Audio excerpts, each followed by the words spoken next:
میرے خیال میں اس میں یہی کہہ رہا ہوں کہ جب مولانا اشرف علی تھانوی بھی یہی کہہ رہے ہیں اور مولانا احمد رضا بھی یہی کہہ رہے ہیں تو پھر یہ جنگ کیا ہے؟ جنگ کو ختم ہونا چاہیے۔ جنگ ان لوگوں کے لیے ڈاکٹر صاحب میرا جملہ مکمل، جنگ ان لوگوں کے ساتھ ہے جو کہتے ہیں نبی کو پیٹھ کے پیچھے کا بھی پتہ نہیں، جو کہتے ہیں کہ جتنا علم، وہ جو کہتے ہیں کہ جتنا علم ملک الموت اور شیطان کو ہے معاذ اللہ اتنا بھی نبی کو نہیں ہے، ہماری جنگ ان سے۔ ملک الموت اور شیطان کے علم کے ساتھ حضور کے علم کا موازنہ کر کے مثال دینا اس سے بڑی کوئی توہین نہیں ہے۔ اچھا یہ آپ ہی کی کتابوں میں دیکھیے، یہی تو اصل پرابلم ہے۔ اگر آپ ان کتابوں پہ آئیں گے، یہ سٹیج نہیں ہے، میں ان کتابوں پہ بھی آپ کے ساتھ گفتگو کرنے کے لیے تیار ہوں۔ وہاں کیا ہوا مولانا، وہاں کیا ہوا کہ ان کتابوں میں جو کچھ آپ نے کہا اس کے رد میں اگر کہا گیا تو آپ نے کہا جی کہ یہ ہو گیا۔ دیکھیے کتابوں، آپ لوگوں کی کتابوں کی وجہ سے ہم عطابوں میں پڑے ہوئے۔ الحمدللہ وکفا والصلاة والسلام علی من لا نبی بعد، اما بعد فاعوذ باللہ من الشیطان الرجیم، بسم اللہ الرحمن الرحیم۔ دوستو آپ نے وہ مثال تو سنی ہوگی کہ ایک جگہ نک کٹے لوگ رہتے تھے، تو کسی دن ناک والا اس طرف آیا تو لوگوں نے سوچا اگر یہ ناک والا ہمارے پاس آیا تو ہمیں تانے دے گا کہ تمہاری ناک نہیں ہے، لہٰذا انہوں نے یہ منصوبہ بنایا کہ جیسے وہ ناک والا آئے سب شور کرنا شروع کر دیں، ناکو آ گیا، ناکو آ گیا، ناکو آ گیا۔ تو وہ ناک والا جب ان نک کٹوں کے پاس آیا سب نے شور شروع کر دیا، ناکو آ گیا، ناکو آ گیا، ناکو آ گیا، تو بیچارہ اپنے ناک پر ہاتھ رکھ کے بھاگ گیا کہ شاید یہ ناک کوئی عیب کی چیز ہے۔ یہی حال ان رضاخانیوں کا ہے۔ یہ خود حضور علیہ السلام کے علم کو معاذاللہ جانوروں سے تشبیہ دیتے ہیں، حضور علیہ السلام کو معاذاللہ جاہل تک مانتے، الیاذ باللہ، نقل کفر نباشت۔ حضور علیہ السلام کا علم شیطانوں سے زیادہ مانتے، حضور علیہ السلام کے علم کو گندی گندی تشبیہات دیتے ہیں، چونکہ یہ ان کا عقیدہ ان کی کتابوں میں لکھا ہے۔ اب اس پر پردہ ڈالنے کے لیے علماء دیوبند پر الزام تراشی شروع کر دیتے ہیں، جیسا کہ ابھی آپ نے اس بولڈ ٹی وی چینل کے اندر پروگرام کے اندر دیکھا، جس میں واضح طور پر جو دیوبندی عالم تھے انہوں نے تو اپنا عقیدہ یہاں تک بیان کیا کہ علم زیادہ تو دور، جو ان کے علم سے تشبیہ دے، ان کے علم سے موازنہ کرے، ان کے علم کو ثابت کرنے کے لیے ان کی مثالیں دے، ہمارے نزدیک تو وہ بھی بے ایمان اور نجس ناپاک ہے۔ اب اس کے چونکہ حنیف قریشی کی اعتراض کا جواب اس کے منہ پر آ چکا تھا، لہذا حنیف قریشی نے یہ الزام لگانا شروع کر دیا کہ جی دیکھو یہ منافقت ہے، اپنی کتابوں میں لکھا ہے، یہ لکھا ہے، وہ لکھا ہے، کہ بالکل جھوٹ ہے۔ ہم نے اپنی کسی کتاب میں نہیں لکھا کہ معاذ نبی کا علم جو ہے وہ شیطان سے کم ہے، بلکہ آپ کے مفتی احمد یار گجراتی نے اپنی کتاب جو آپ کے حکیم الامت ہے جال حق صفحہ نمبر 140 پہ لکھا ہے کہ مولوی قاسم صاحب نے تحذیر الناس میں کمال ہی کر دیا کہ ساری مخلوقات سے حضور علیہ السلام کا علم زیادہ مانا۔ اب آپ کے بڑے تو کہتے ہیں کہ ہم حضور علیہ السلام کا علم ساری مخلوقات سے زیادہ مانتے ہیں، اور آپ الزام لگاتے کہ جی ہم معاذاللہ شیطان سے کم مانتے ہیں، تو ہم آپ کو سچا مانیں یا آپ کے بڑوں کو سچا مانیں؟ ہم آپ کو دکھاتے ہیں کہ دراصل حضور کے علم کو شیطان سے کم ماننا کن لوگوں کا عقیدہ ہے۔ سب سے پہلے میں آپ کے سامنے انہی کے مذہب کے اشرف سیالوی کی عقیدہ پیش کرنا چاہوں گا۔ یہ اشرف سیالوی کون ہے؟ یہ وہی ہے جس کو مفتی حنیف قریشی اپنے مناظرے گستاخ کون صفحہ نمبر 30 پہ لکھتا ہے کہ استاذ العلماء امام المناظرین علامہ محمد اشرف سیالوی۔ اس اشرف سیالوی نے ایک کتاب تحقیقات لکھی ہے، اس کے رد میں 2 جلدوں میں کتاب شائع ہوئے، نبوت مصطفیٰ ہر آن ہر لحظہ۔ اس پر عرفان شاہ مشہدی، انوار احمد اور کاشف اقبال بدی اور دیگر کی بریلی مولویوں کی تصدیقات اس کے اوپر۔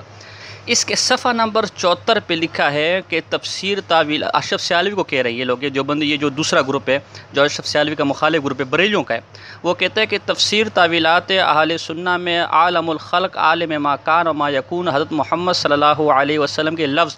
جاہل کا استعمال اور مولانا یعنی اشرف سیالوی کا بالخصوص اس قول کو پسند کرنا بھی ایک تشویشناک امر ہے۔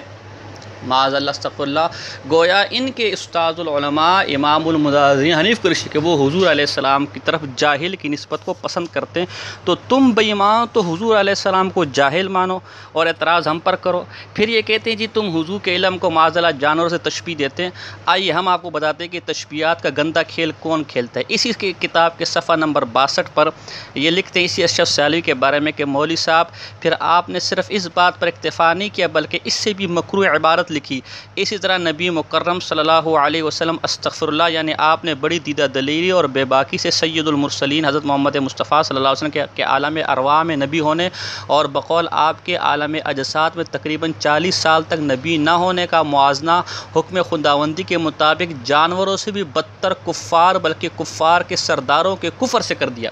یعنی یہ لوگ نبی کو جانوروں سے بھی بدتر کافروں سے تشبیہ دیتے ہیں۔ یہ جملہ لکھتے وقت آپ کے ہاتھوں میں مجبور و بے بس و بے زبان و بے جان قلم بھی یقیناً تڑپ رہا ہوگا، اس کا کلیجہ بھی پھٹ رہا ہوگا، وہ بھی زبان حال سے رو رو کے آپ سے دجا، اور آگے یہ پھر رویا کہ دیکھو کتنی بڑی گستاخی کی ہے، صفحہ نمبر 62 اور 63۔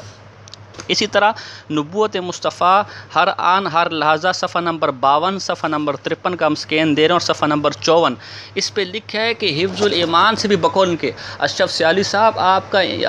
کی عبارت اور آپ کا عقیدہ حفظ الایمان سے بھی گند اور غلیظ عقیدہ ہے۔ تو بے ایمانو، تم نبی اکرم صلی اللہ علیہ وسلم کو معاذ اللہ جاہل لکھو، تم خود یہ تسلیم کرتے ہو کہ تم حضور علیہ السلام کو جانوروں سے بھی بدتر کافروں سے تشبیہ دو، تم خود یہ تسلیم کرتے ہو کہ حفظ الایمان سے بھی بدتر اور گندی عبارت اور گندہ کی تمہاری کتابوں میں موجود ہے، اور اعتراض ہم پر کرتے ہو۔ اسی طرح یہ جو کفریہ کلمات کے بارے میں سوال و جواب الیاس عطاری کی کتاب ہے، اس کا صفحہ نمبر 245 ہے۔ اس میں لکھتے ہیں کہ رسول اللہ صلی اللہ علیہ وسلم کا علم اوروں سے زائد ہے، ابلیس کا علم معاذ اللہ علم اقدس سے ہرگز وسیع تر نہیں۔ اب دیکھیں علماء کی عبارات میں مفہوم مخالف معتبر ہوتا ہے، اس کا مطلب ہے کہ حضور علیہ السلام کا علم شیطان سے وسیع تر تو نہیں ہے، وسیع ہے، وسیع تر نہیں ہے، لیکن شیطان کا علم وسیع ہے حضور علیہ السلام سے معاذ اللہ استغفر اللہ، یہاں خود یہ شیطان کے علم کو حضور سے وسیع مان رہے ہیں۔ ہاں وسیع تر نہیں، یعنی وسیع سے بھی زیادہ وسیع نہیں ہے بلکہ وسیع ہے۔ یہ عبارت گستاخانہ ہے، اس پر دلیل کیا کہ خود حنیف قریشی نے گستاخ کون پہ میں لکھا ہے کہ عبارت کو نکال دینا یہ گستاخی کی علامت ہوتی ہے، گستاخی ہوتی ہے تبھی تو عبارت کو نکال دیا جاتا ہے، اور یہ اس کتاب کے نئے ایڈیشن میں سے اس عبارت کو نکال دیا گیا۔ تو تم خود حضور علیہ شیطان کے علم کو حضور علیہ السلام سے وسیع مانتے ہو، ہاں الگ بات ہے کہ وسیع تر نہیں مانتے۔ اسی طرح انوار ساتیہ صفحہ نمبر 253 ضیاء القرآن پبلیکیشن کا ہے، اس میں لکھا ہے کہ شیطان جو ہے یہ حضور علیہ السلام سے بھی زیادہ مقام پر حاضر ناظر ہوتا ہے، اور مفتی احمد یار گجراتی نے جال حق میں لکھا ہے کہ علم غیب اور حاضر ناظر ایک ہی چیز ہوتی ہے، اور تمہارا نتیجہ حضور کے علم کو علم غیب ہی کہا جاتا ہے۔ تو جب شیطان حضور سے زیادہ مقامات پر حاضر ناظر ہے تو ظاہر سی بات ہے حضور سے زیادہ عالم ہوا، حضور سے زیادہ علم ہوا۔ تم شیطان کو حضور سے زیادہ عالم مانو، شیطان کا علم حضور سے وسیع مانو، شیطان کو حضور علیہ السلام سے زیادہ مقامات پر عالم مانو، عالم الغیب مانو، حاضر ناظر مانو۔ تم حضور کو معاذ اللہ جاہل، استغفر اللہ، نقل کفر نباشد الیاذ باللہ، جاہل مانو۔ تم حضور کو جانوروں سے بھی بدتر کفار سے تشبیہ دو، اور خود تمہارے مولویوں نے اپنی بات میں لکھی ہے، اور مفتی حنیف قریشی صاحب آپ ایسے بے ایمان اور ایسے لانتیوں کو استاد العلماء لکھتے ہیں، امام المناظرین لکھتے ہیں، اپنے اکابر میں شمار کرتے ہیں۔ میں کہتا ہوں آپ میں ذرہ رتی برابر غیرت ہے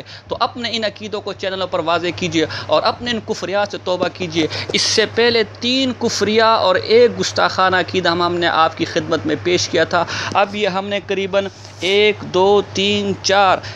کتابوں کے گستاخان اور کفری عقیدے مزید آپ کی خدمت میں پیش کر دیے کہ حضور کے علم کو شیطان سے کم ماننا، حضور کو جانوروں، کافروں، گندی چیزوں سے تشبیہ دینا یہ آپ کا عقیدہ ہے، بلکہ آپ اتنے بڑے ملعون ہیں کہ حضور کو معاذ اللہ جاہل مانتے، اور علماء دیوبند کا عقیدہ خود آپ کے مفتی احمد یار گجراتی نے جال حق میں تسلیم کر لیا کہ دیوبندی یعنی دیوبندی کو جو مولانا قاسم نانوتوی زیر اس کو ماننے والے وہ دیوبندی تھا، وہ حضور کا علم ساری مخلوقات سے زیادہ مانتا ہے۔ لہٰذا اگر آپ میں غیرت ہے ذرہ برابر تو تسلیم کرے کہ علماء دیوبند کے اکابر حضور کا علم ساری کائنات سے زیادہ مانتے ہیں، اور ہمارے اکابر جن کو میں استاد العلماء کہتا ہوں وہ حضور کو معاذ اللہ جاہل مانتے اور کافروں سے بدتر مانتے ہیں۔ وما علینا الا البلاغ المبین۔